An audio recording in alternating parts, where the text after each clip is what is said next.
Saludos amigos televidentes, nueva vez con ustedes aquí en Arnaldo Sánchez Brugal y quien les habla Andrés Terrero en Actualidad Preventiva para seguir comentando con ustedes los temas que a ustedes les interesan. Saludos, ¿cómo estás, Arnaldo? Buenas tardes, Andrés, una vez más aquí para seguir profundizando sobre este tema tan interesante y de novedad en nuestra sociedad. Mucha gente, Arnaldo, nos ha escrito, nos ha comentado sobre los programas que hemos hecho con relación a la ley de extinción de dominio, que es tan extensa que nos ha tomado 2 programas y todavía va a seguir. Es bueno recordarle a la gente que nosotros en Actualidad Preventiva estamos en todas las redes sociales, asimismo Actualidad Preventiva en Facebook, en Twitter, en Instagram y en YouTube. En el YouTube, para que usted pueda ver el canal, el programa cuando usted pueda y de la forma más fácil, poniéndole por segmento para que usted pueda ver un segmento hoy, uno más tarde, cuando usted pueda. Así que solamente tiene que suscribirse al canal de YouTube y le va a llegar automáticamente. Arnaldo, nos quedamos con varios temas de lo que en realidad efectivamente hizo la nueva ley de extinción de dominio versus los que teníamos antes con la ley de lavado, sobre algunos aspectos que nosotros podíamos criticar o que estemos de acuerdo con ellos. Y como este es un programa educativo, es bueno decir lo siguiente, para que tú nos expliques todos. El Ministerio Público, que es el tiene el rol de procesar los casos como brazo ejecutor del crimen del Poder Ejecutivo, al margen de que se llame independiente, cosa de lo cual no necesariamente yo no estoy de acuerdo, yo particularmente. Siempre, para poder investigar, ellos tienen que auxiliarse de un juez, una autorización de un juez para investigar un teléfono, para investigar una cuenta, para cualquier cosa en particular, para que no tenga ilegalidad en el proceso. Sin embargo, hay una entidad que se llama Unidad de Análisis Financiero, UAF, de la cual tú conoces bastante bien porque tú fuiste funcionario de ahí. Y la gente quizás no sabe bien lo que es esa entidad, cómo se nombran sus ejecutivos. Y primero, es bueno que tú nos expliques primero si el Ministerio Público puede hacer uso de la UAF. ¿Cuáles facultades tiene la UAF de investigar? Y decirle a la gente primero, para comenzar, ¿qué es la UAF? Sí, bien, Andrés. Fíjate, la UAF, como tú bien dijiste, es la Unidad de Análisis Financiero. Dentro de sus funciones está el ser el organismo central de recepción de los informes de reportes de operaciones sospechosas y de operaciones efectivas que recibe de los sujetos obligados, con el objetivo de, con estas informaciones, explotarlas y realizar 2 tipos de análisis. Está un análisis operativo y está un análisis estratégico. El análisis operativo es precisamente el que se hace de un blanco específico. Llegó un reporte de Arnaldo Sánchez, entonces la UAF comienza a explotar esa información que tiene de Arnaldo Sánchez, a buscar dentro de sus bases de datos y, si es necesario, incluso buscar fuera, entre los otros sujetos obligados y entre otras autoridades competentes, información sobre Arnaldo Sánchez, para entonces realizar un informe de inteligencia financiera siempre y cuando, ¿verdad?, resulte que de los elementos o de las investigaciones realizadas, resulte que el reporte que recibió del sujeto obligado tiene fundamento.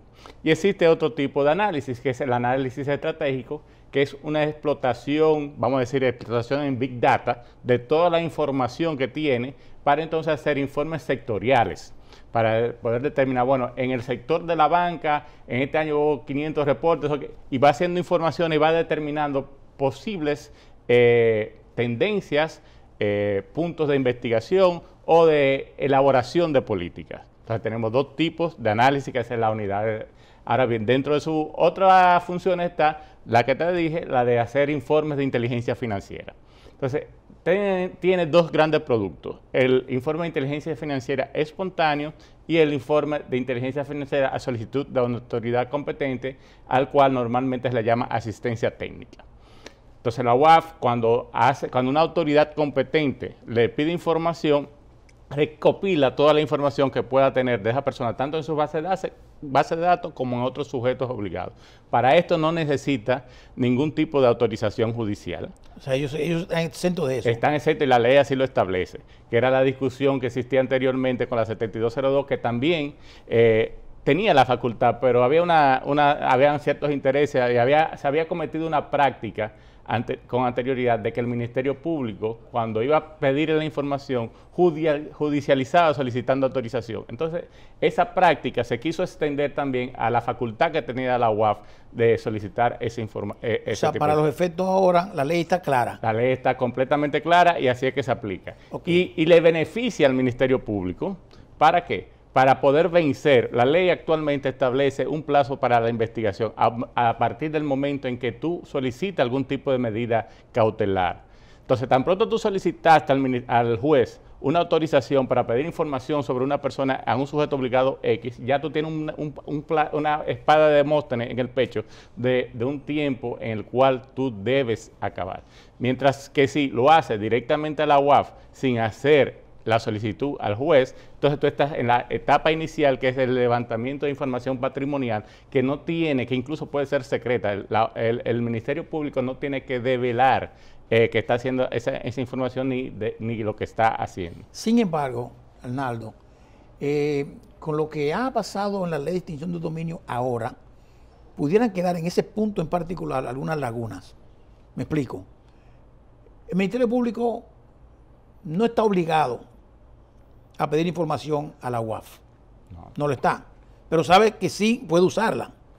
Lo que pasa es que si el Ministerio Público es inteligente, vamos a llamarle así, va primero inmediatamente a pedir información a la UAF, que no tiene que buscar ninguna autorización de un juez. ¿Queda claro de que el Ministerio Público debería hacerlo así o el Ministerio Público seguirá siempre pidiendo autorización, que eso ya tiene plazos y tiempo y burocracia, y además también corre mayor el riesgo de la confidencialidad de la intervención? Sí, claro está. E incluso en las autoridades pasadas, mientras estuvimos en la unidad de análisis financiero, de parte de los entrenamientos que se le daba y de nuestra cotidianidad con el Ministerio Público. Incluso se estableció como política criminal que cuando se fuera a investigar cualquier delito de lo que precedente del lavado de activos, era obligatorio hacer una investigación financiera, porque también se comete el error de que solamente se investiga el delito precedente y no se investiga todo lo que es el aspecto financiero, que es lo que va a llevar al decomiso de bienes. Por eso que el agua hace la cosa. Por eso también la presión de la ley de extinción de dominio, porque aquí vemos que es un juicio a los bienes, en el otro es un juicio a la persona. Entonces, solamente se hacía la investigación de la persona, de si cometió el hecho o que no se cometió, y conseguir la condena, y se olvidaban de hacer lo que es la información, el informe de inteligencia financiera, que es una de las facultades y el expertise de la UAF, no solamente decir los bienes que tiene esa persona, sino de hacer un análisis financiero, o sea, agregarle valor a esa información que está mandando al Ministerio Público, incluso dándole pautas o sugerencias de qué más buscar para poder tener un éxito. Hay un punto que hay que aclarar. Esa información que manda la UAF, ¿por qué no necesita autorización judicial? Porque no es prueba, es inteligencia. Entonces el Ministerio Público no puede utilizarla en el proceso judicial. Ya con esa información que le mandó la UAF, ya él sabe dónde buscar y qué debe pedir exactamente al juez que la autorice para entonces convertirlo en prueba. Mientras si lo hace desde el inicio, son palos a ciegas que está dando. Y entonces en ese proceso lo que hace la UAF es un indicio, entonces. Indicios. Ok, entonces ya el Ministerio Público profundiza. Pero ya avanzaron.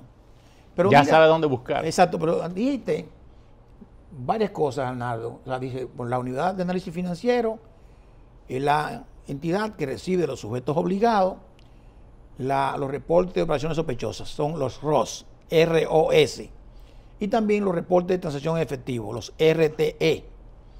Y con esa información, la UAF procesa, pide información a los organismos competentes, ¿verdad?, sobre el tema de lo que va a investigar, pero también tiene otra opción. Y ahí que quiero, para que la gente lo conozca, porque la gente no sabe ni dónde está la UAF, ni qué es la UAF, ni cómo se nombra el director de la UAF, ni cómo de qué se nutre, si reporta a la presidencia, hay un tema con el Comité Nacional de Lavado. Todos esos son temas importantes que la gente tiene que conocerlo. Te pregunto, en esa investigación, la UAF, la Unidad de Análisis Financiero, también puede ir a otros países a tocar puertas y pedir información. Claro que sí. Precisamente la UAF de la República Dominicana, después de la evaluación en el 2017, a finales de 2018, logramos otra vez ingresar a lo que se conoce como el Grupo Egmont, que es una asociación de todas las unidades de inteligencia financiera precisamente para eso, para el intercambio de información. Anteriormente, por debilidades que había en el sistema, principalmente situaciones como la que había en la Superintendencia de Banco había una unidad de inteligencia financiera y existía la UAF. Entonces había una dualidad de funciones. El Grupo Egmont dijo, bueno, ¿cuál de los dos es que debe estar aquí? Entonces ahí vino un conflicto de intereses y el país fue sacado del Grupo Egmont. Hasta que con la nueva ley 155/17 se dejó claro que la única unidad que puede representar al país en el Egmont es la unidad de análisis financiero y las funciones de esta unidad. Pero también, si tú no eres parte de Egmont, existen lo que se llaman los memorándum de entendimiento, que son acuerdos que firman los países precisamente para, en base a la reciprocidad, poder hacer intercambio de información. Y así lo establece también la ley 155/17. Entonces, también tú tienes ahí otra ventaja que tienes a recabar información hacia el exterior, porque si lo haces a través del Ministerio Público, tienes que recurrir al acuerdo de pedirlo por el Ministerio de Exteriores y todo el proceso burocrático. Aquí, a través de la UAF, se pide la información de UAF a UAF y ellos hacen lo mismo que nosotros haríamos cuando nos lo piden. ¿Cómo se llama la UAF en el país que sea? Que normalmente se llama Unidad de Inteligencia Financiera. Ok, excepto Estados Unidos, que es FinCEN. FinCEN. Pero mira, Arnaldo, en realidad, la UAF, cuando pide una información a otro país, que lógicamente la puede pedir sin ningún problema, preguntaría yo, Arnaldo, ¿hay eficiencia en la respuesta? ¿Hay colaboración real?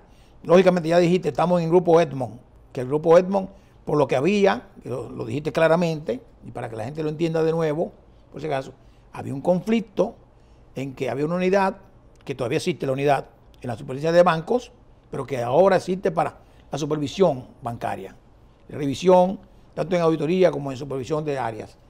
Pero esa unidad era la que recibía los ROS de los bancos, de las entidades financieras. En vez de la UAF, la recibía ellos. Y eso es lo que el Grupo Egmont decía. Hay un problema. Con la ley, 155/17, se resolvió el impasse. Y ya no hay problema.